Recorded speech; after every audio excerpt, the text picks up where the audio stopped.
बाप जो है खेतीहर मजदूर हैं, वो जो है जाट की ज़मीन पर अपनी मजदूरी करते हैं कि हम तुम्हें मजदूरी करना नहीं सिखाएंगे, हम तुम्हें एजुकेशन देंगे।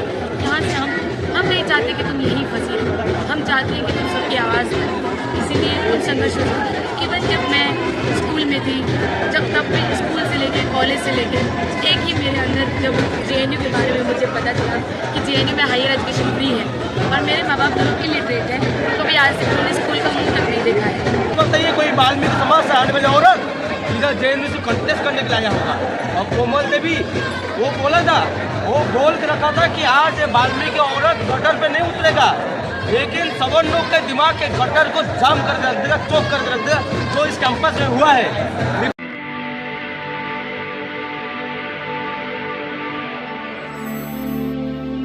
मैं आपसे जानना चाहूँगा क्या माहौल है इस समय? माहौल बक्सा का है। इसके ऊपर से हम लोग एक 2 सीट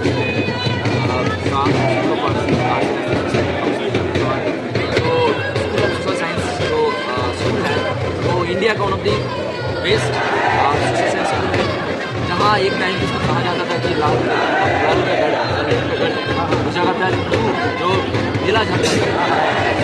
और हम लोग सेलिब्रेट कर रहे हैं, सेलिब्रेशन मोड में है, क्योंकि हमारे सेलिब्रेशन इस एसोसिएशन है। तो इस इलेक्शन में बाक्सा का माहौल बहुत अच्छा है। अच्छा, अभी वाल्मीकि समाज से आने वाली औरत है जो JNU के लाल किला में नीला झंडा गाड़ी है। ये इतना साल JNU में इलेक्शन हुआ, लेकिन एक बार मुझे बताइए कोई वाल्मीकि समाज से आने वाली औरत इधर JNU से कंटेस्ट करने के लिए आया होगा। और कोमल देवी वो बोला था, वो बोल के रखा था कि आज वाल्मीकि औरत गटर पे नहीं उतरेगा, लेकिन सवर्ण लोग के दिमाग के गटर को जाम कर रख देगा, चौक कर रख देगा, जो इस कैंपस में हुआ है। SSS में कोमल, उसको हम लाल किला बोला जाता था, उसको बोला था रेड फोर्टेस, उसको डोमिनेट करके रखा है। SIS जो सेंट्रल ABVP और NSY और लेफ्ट का हुआ करता था, उधर हमारे कैंडिडेट आस्था सिंह 13 वोट से आ रही, लेकिन शुरू की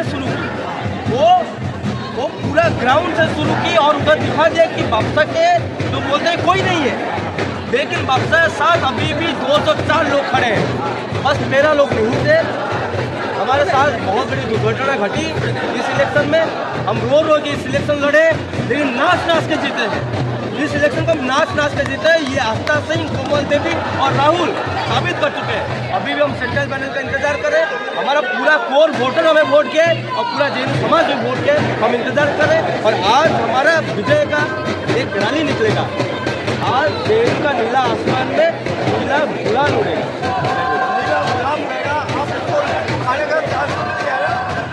लड्डू तो अभी बांटा जाएगा, अभी तो लड्डू शुरू हुए बांटना, 1 साल अभी लड्डू चलेगा। ये हमारा कोमल देवी है जो जीता है। हमारे सामने कोमल देवी आ गई है। मैं जानूंगा कि इनका परिचय और कहाँ से आती है और आज आपको क्या महसूस हो रहा है?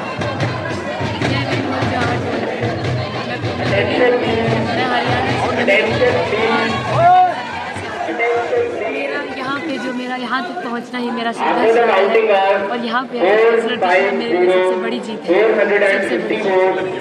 मैं चाहती हूँ कि मेरी आवाज़ हमेशा उस इंसान तक पहुँचे जो हमारे बहुजन समाज से आता है, जो चाहता है सपना देखना कि वो हाई एजुकेशन करे। और मैं बहुत उनकी आवाज़ को यहाँ पे रिप्रेजेंट करूँगी। अभी 1 साल ऐसा काउंसिल मेरे वही मुद्दे होंगे, मेरी वही आवाज़ रहेगी जो एक बहुजन समाज के एक स्टूडेंट्स की रहती है। आप बहुजन की बेटी है और बहुजन बहुत कानूनों को महसूस कर रहा है, तो आने वाले समय में क्या इसी तरह से आप और आगे बढ़ेंगे कि नहीं? बिल्कुल मायूसी नहीं आएगा। ये तो बस शुरुआत है, ये तो हमारी लड़ाई की शुरुआत है। और जितने भी अभी 1 साल जितना भी मैं एज ए काउंसलर रहूँगी, एज ए स्टूडेंट्स एक्सेसिबल रहूँगी उनके साथ, उनकी बातें करूँगी। यहाँ पे लेफ्ट के पैनल के बीच स्टूडेंट्स आते हैं जीत कर, और उनके बीच में हमारी जो बात करने की होगी वो मैं अपने आप में, क्योंकि हमारे समुदाय से जो लोग हैं उनकी बातें, उनकी आवाज़ रखना मेरा हमेशा पहला कार्य है। आप लोग यहाँ लड़ाई लड़ रहे थे, तो कितना कठिन परिश्रम में आपको इस पोजीशन पे आना पड़ा, क्या क्या दिक्कतें आई?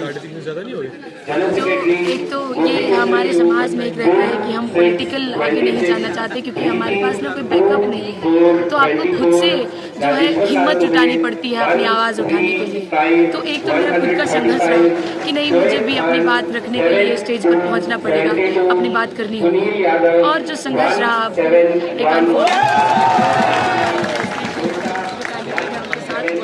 हमारा थोड़ा सा मनोबल टूटा, लेकिन फिर हमने सोचा हम जो इंस्टीट्यूशनल मर्डर्स अपेक्षित हुई हम उसके खिलाफ और अपनी आवाज़ जो जेएनयू में बुलंद करनी है उसके लिए भी इन सभी संघर्षों, इन सभी दिक्कतों से गुजर सकते हैं। हम अपनी फिर भी आवाज़। मैडम, आप लोग जब चुनाव लड़ रहे हैं, एक तरफ तो पैसे वाले होंगे, बड़े बड़े धरना सेठ होंगे, तो आप तो गरीब बेटी है, आपके पास ध्यान है, बल है, तो कैसे आप इनका मुकाबला किया आपने? देखिए, जो ये धन की बात है और जो पीछे पॉलिटिकल बैकअप की बात है वो हमारे पास नहीं होता है। हमारे पास हमारा जज्बा ही होता है।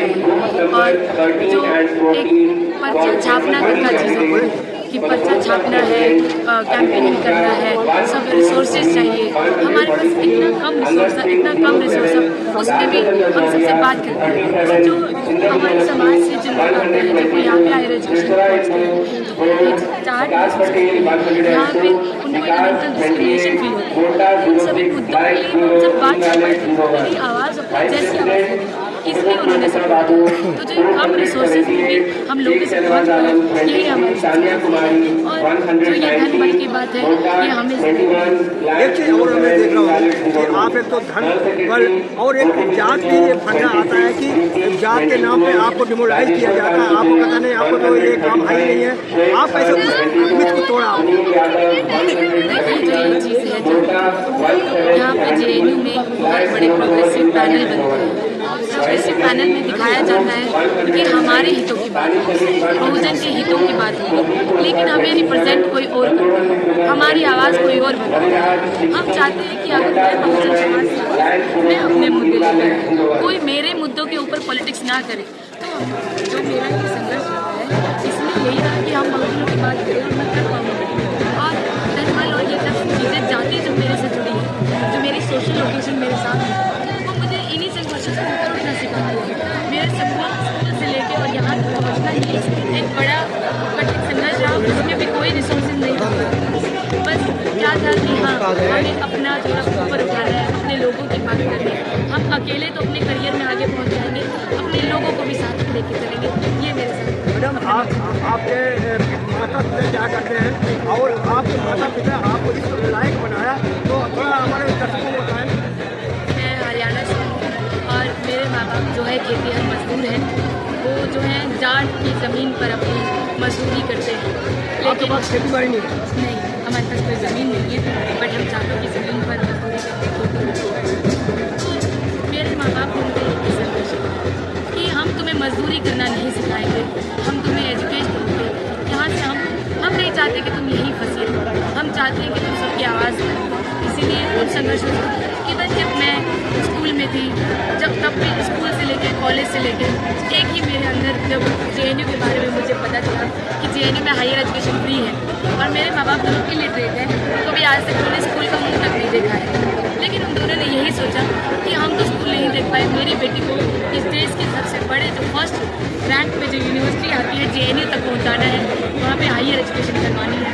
और इतना संघर्ष जो उन्होंने दिखाया मुझे यहाँ तक पहुँचाने के लिए, उन्हीं की आवाज़ में यहाँ पे बोल पाती हूँ।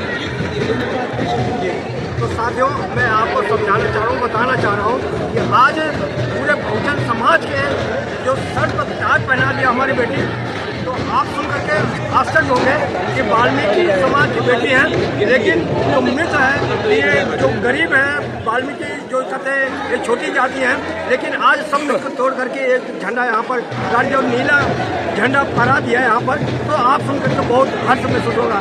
मैं और पूछूंगा लोगों से, तो मैं चाहूँगा कि हमारी बातचीत कैसा लगा, बात कीजिए। मिलता है मैं मेवालाल, बहुजन समय, दिल्ली।